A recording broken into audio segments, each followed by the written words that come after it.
Hello and welcome. I'm Ramesh Ramachandran, and you're watching a special broadcast here on DD India. And I have with me a very special guest, Ambassador D.B Venkatesh Varma, who is India's ambassador to Russia. Ambassador Varma, welcome to DD India. Well, Mr. Ramachandran, thank you so much for giving me an opportunity to speak on the occasion of the 20th anniversary of the strategic partnership between India and Russia. Indeed. Welcome, Ambassador Varma. Now, just a quick word about my guest for the benefit of viewers who might be tuning in from around the world. Ambassador Varma is a career diplomat. He's in the Indian Foreign Service, and he presented his credentials to the Russian president in September 2018. Now, he's spent many years in the Indian Foreign Service.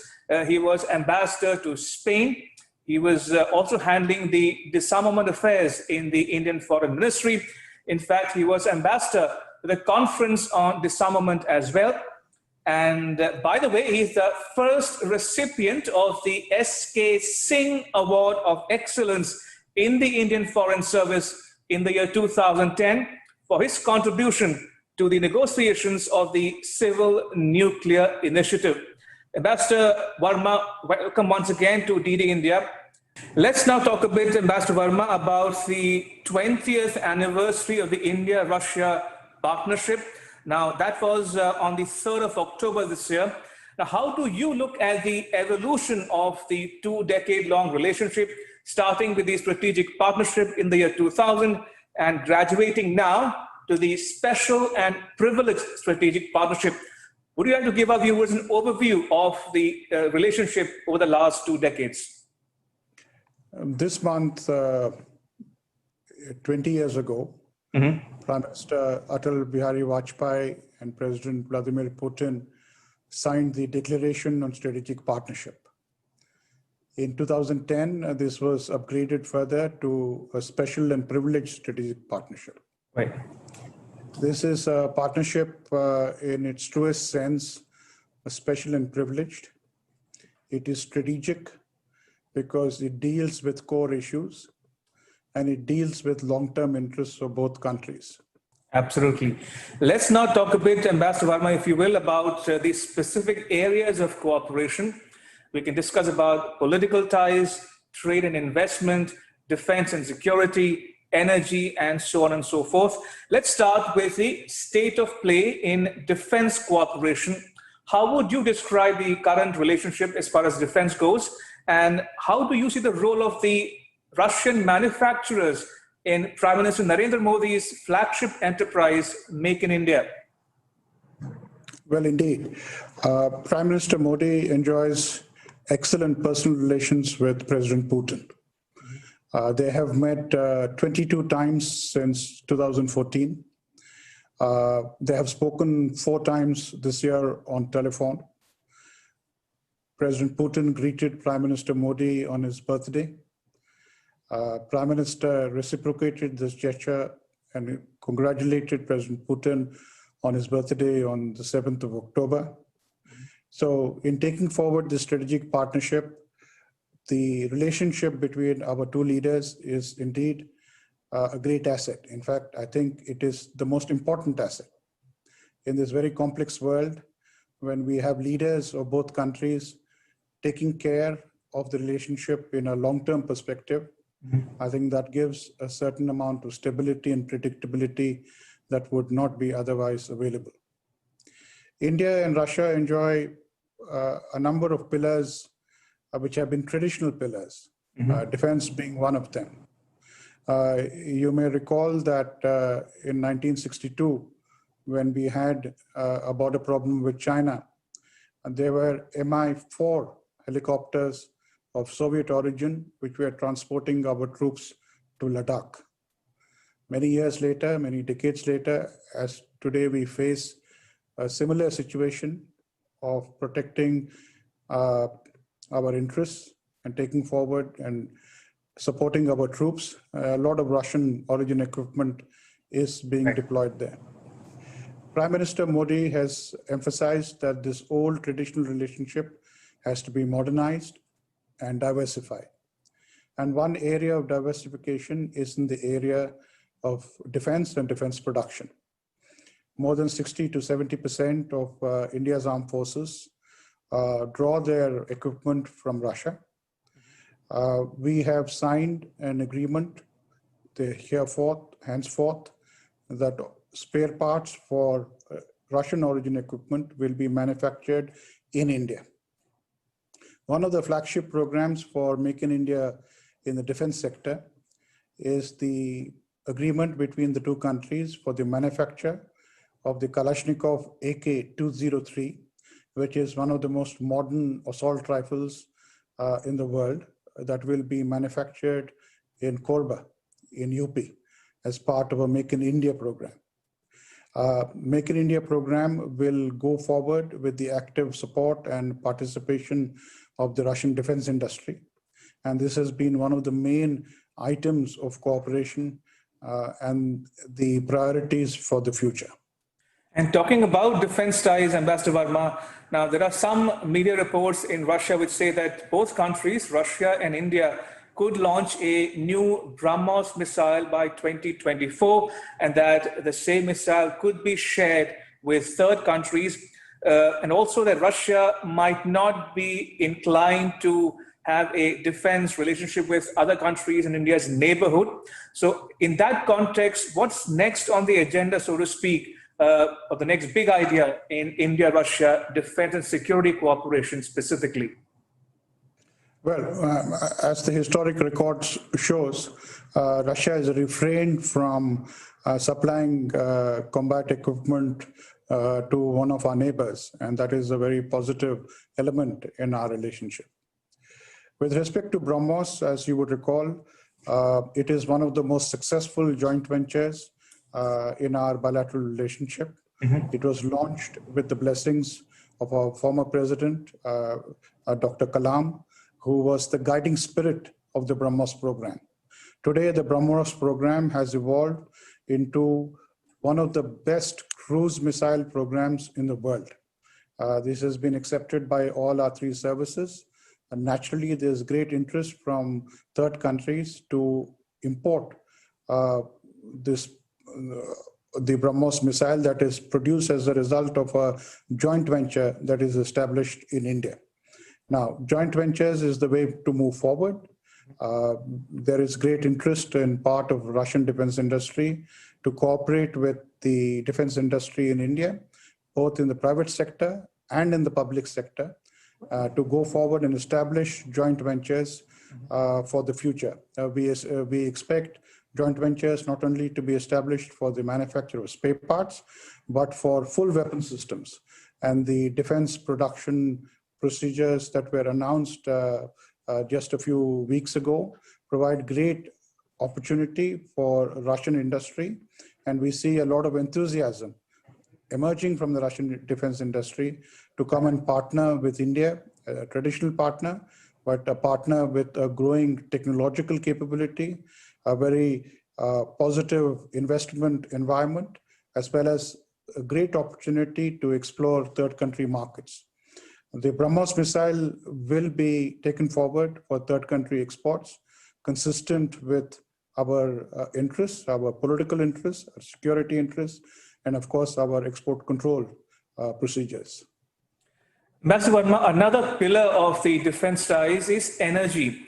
Now, would you like to share with our viewers and give them a sense of where things stand today insofar as cooperation in hydrocarbons goes, cooperation on the civil nuclear side of the relationship, and also, of late, we've seen India taken interest in Russia's Far East as well. Indeed. Many of your viewers would recall that it was with Soviet assistance that the first exploration projects in India yielded positive results in our oil and gas sector. Our ONGC, our public sector enterprises in the energy sector have long-standing relations with Russia. Similarly, we have long-standing relations in terms of investments in the Russian energy sector. Sakhalin-1 investment, which was made in the early 2000s, has today yielded more benefits than any other foreign investment made by India globally.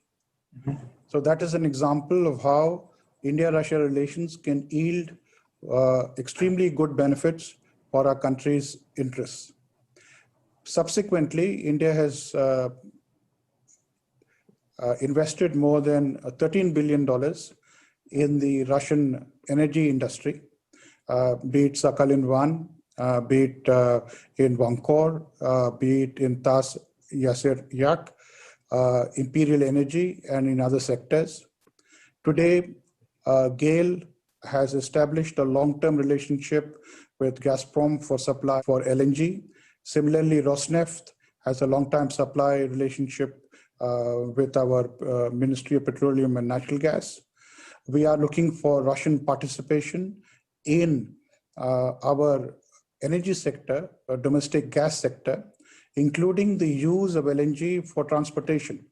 As we move forward within the next decade, more and more of our cars and trucks in India will run on LNG. There is great interest in Russia with our experience with CNG.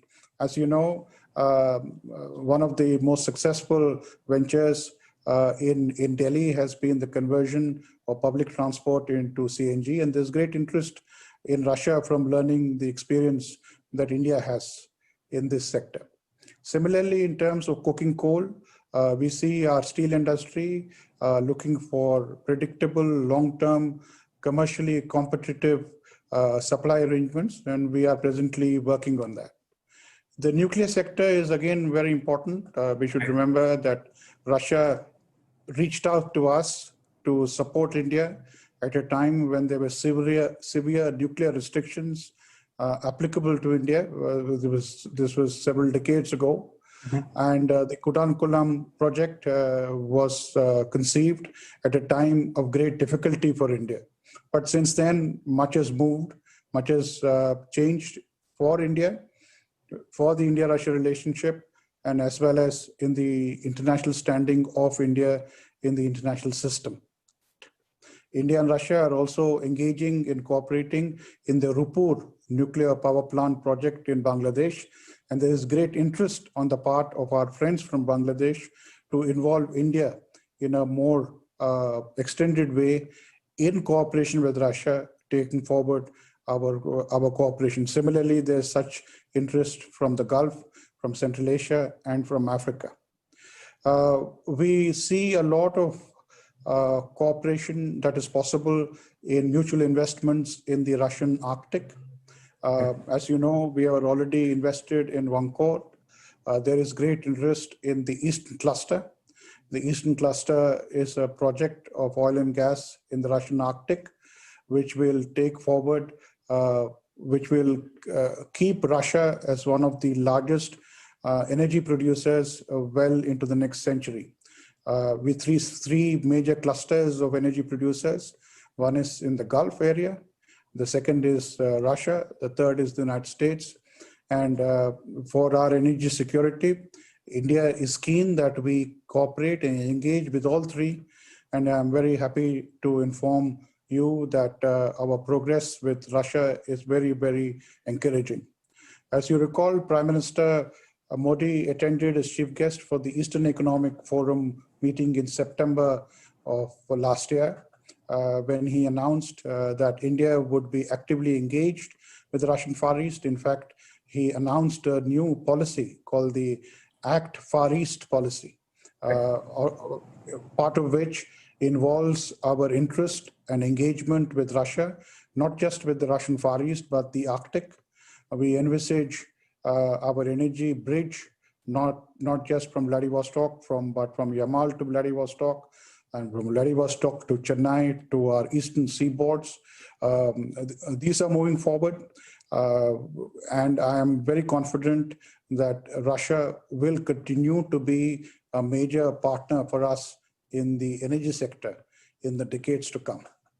Indeed. Ambassador Varma, how is the cooperation in the area of space coming along, for instance? Russia, for instance, is also training the Indian astronauts for the Gaganyaan mission as well. Well, space is one area of cooperation that excites both young and old, across the world, and our people in India and Russia are no exception. There are those of us who remember that our first two satellites, Aryabhat and Bhaskara, were launched on top of Soviet satellites. Rakesh Sharma, who's still a hero for several of our people, was launched on a Soviet space launch vehicle. These are the old bonds of friendship that are blossoming into new frontiers of cooperation. In 2018, during Prime Minister's visit, we signed a memorandum of understanding with Russia for cooperation in the field of human space exploration. As part of that, I'm happy to report that there are 4 smart, professional Indian Air Force officers presently undergoing training in the Gagarin Cosmonaut Training Center outside Moscow.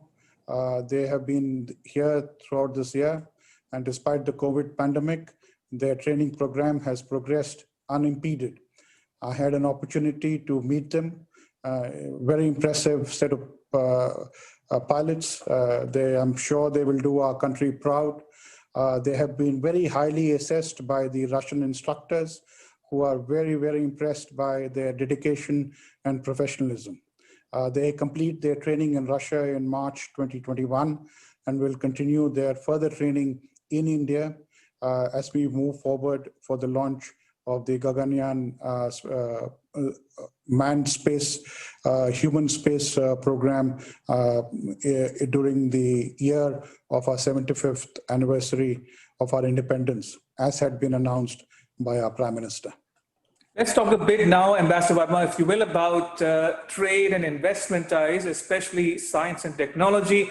And also in the post-COVID world, is there scope for collaboration between Moscow and New Delhi on the post-COVID situation, especially in the area of vaccine, for instance? Well, our economic relations have been doing well, relatively well. We had a considerable improvement in our trade exchanges last year. We reached about $10.5 billion. There's been some excellent growth areas. Unfortunately, these growth areas took a hit this year, but we are no exception to the downturn in global trade that has happened across the board. But we hope to have a rebound in our relations in 2021. The new areas of cooperation include agro-industry, pharma. India has proven to the world that the pharmaceutical sector is one of our greatest strengths. There is great interest in Russia to cooperate with the Indian pharma industry to take this forward. Cyber, artificial intelligence, moving forward is another area of great interest. There is great interest in Russia that India is well positioned to be one of the cyber digital superpowers in the coming decade. We have the cheapest digital costs anywhere in the world. We have immense talent. Our unicorns are deeply inventive. Similarly, in Russia, though the scale is much smaller, we have equally good talent. So the marriage between Russia and India in the cyber and the digital sector will yield tremendous results. During the COVID pandemic, I think the true strengths of both countries have come to the fore. Despite the COVID pandemic restrictions, India supplied over 80 tons of medical supplies and equipment to Russia. This was greatly appreciated by the Russian people. In fact, the Kremlin issued a special statement appreciating Prime Minister Modi's initiative to supply hydroxychloroquine at a time when there's great shortage across the world. Both India and Russia have announced, their leaders have announced that their production of vaccines in India, our own vaccines, the vaccines that we produce along with foreign partners, is not just for our own consumption. but for the betterment of humanity. That being the case, I think we see the partnership between India and Russia as one of our most relevant partnership as we go forward and take on the challenge, continuing challenge posed by the COVID pandemic the world over. Now, Ambassador Varma, India and Russia also cooperate and collaborate on regional and global issues as well. In that context, in the context of multilateral cooperation, how do you look at India-Russia ties, say in the Russia-India-China trilateral format, or the Russia-Iran-India, or the Russia-Iran-China trilateral at the same time? And also the BRICS, India and Russia within the BRICS family, so to speak, and the Shanghai Cooperation Organization, the SCO, as well as in the United Nations. Well, this year and the coming 2 years will be very important for India's engagement on the multilateral stage for a couple of reasons. Firstly, this year, our good friend Russia has been the chair of the SCO and the BRICS formats, and despite the COVID pandemic, meetings at the foreign ministers level and other ministerial levels have taken place. As a special gesture, our External Affairs Minister, Dr. Jaishankar, and our Raksha Mantri, Shri Rajnath Singh, visited Russia despite the COVID complications to attend the meetings that had been organized by Russia as the host of the SCO, as the chair of the SCO. Now, this is, I think, an indication of the very special regard that India holds with respect to the chairmanship of Russia during the COVID, during the chairmanship of the SCO. We look forward to the summit meetings of the SCO and the BRICS in November. These will take place through video conference, given the restrictions still applicable because of the COVID pandemic. Our Prime Minister will be participating in the SCO summit on video conference on 10th November. On 17th November, the BRICS summit will take place. India will be hosting the meeting of heads of government towards the end of November.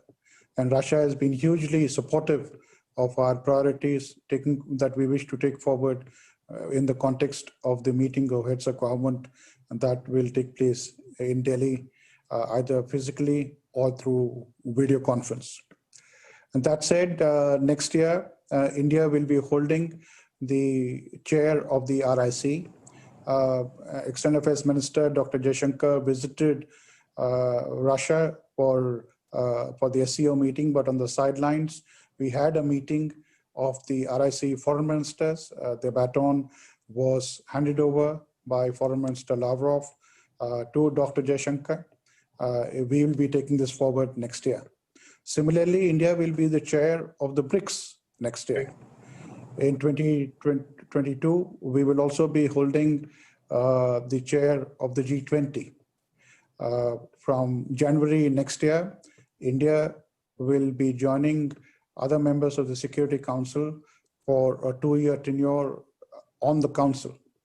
In all these forums, which are very relevant in this very complex and disturbed world, our partnership with Russia on global priorities is absolutely critical.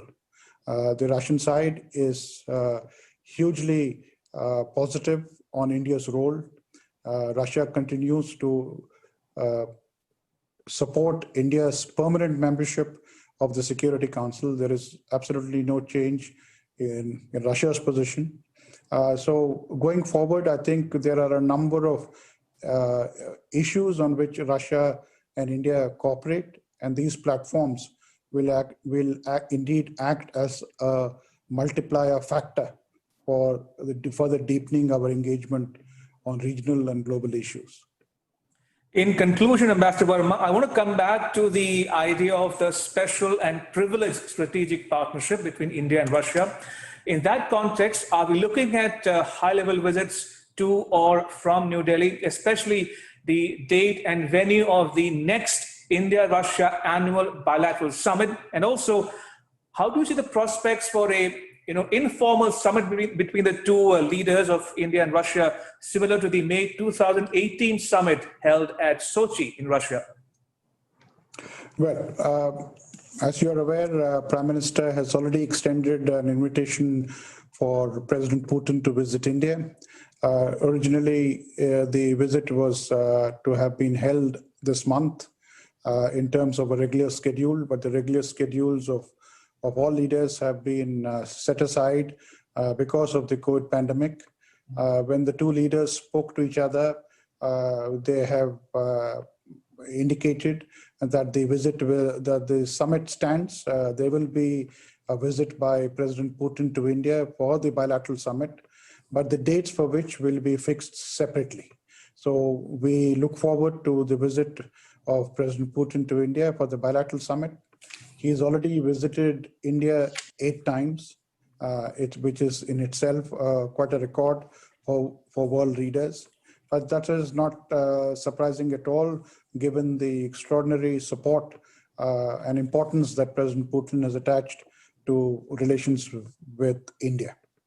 Prime Minister Modi enjoys an extraordinary personal rapport with world leaders, among them with President Putin. It has now become a tradition in India-Russia relations for the two leaders to have a conversation between themselves on bilateral issues, regional issues, on global issues. And this happened in Sochi. This happened in Vladivostok. And I will not be surprised at all if Prime Minister Modi invites President Putin and they have a conversation of the nature that they had in Sochi. I would say that India-Russia relations are poised for further growth in the decades to come. They have the strength of an old banyan tree, which has very deep roots, but an old banyan tree also constantly sprouts new branches. Diversification of a strategic partnership, strengthening of the traditional pillars on defense, energy, nuclear, and space, into regional cooperation, into scientific cooperation, into cooperation involving our youth. Prime Minister Modi has paid particular attention to this aspect. He visited Sochi to visit gifted students at the Sirius Center.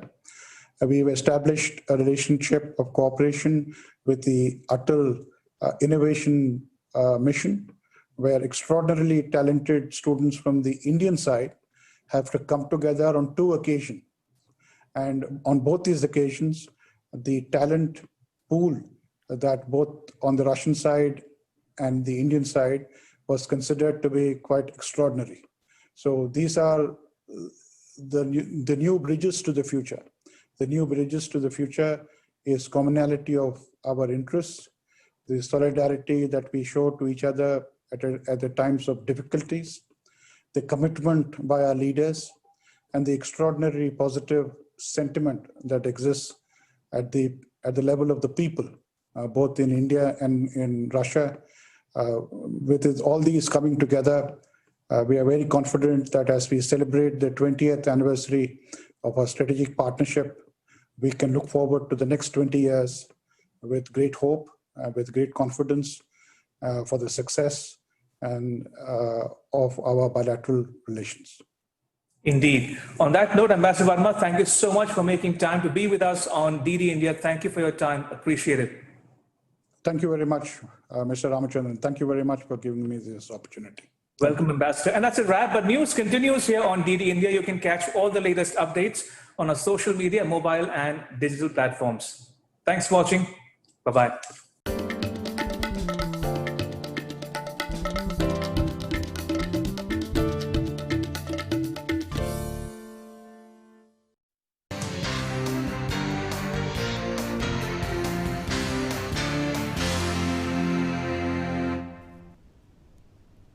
Namaskar and welcome to Express News, where we'll be giving you news in quick time. Let's begin. Prime Minister Narendra Modi released a commemorative coin of 75 rupees denomination to mark the 75th anniversary of the Food and Agricultural Organization, the FAO, today. Prime Minister Modi said that the commemorative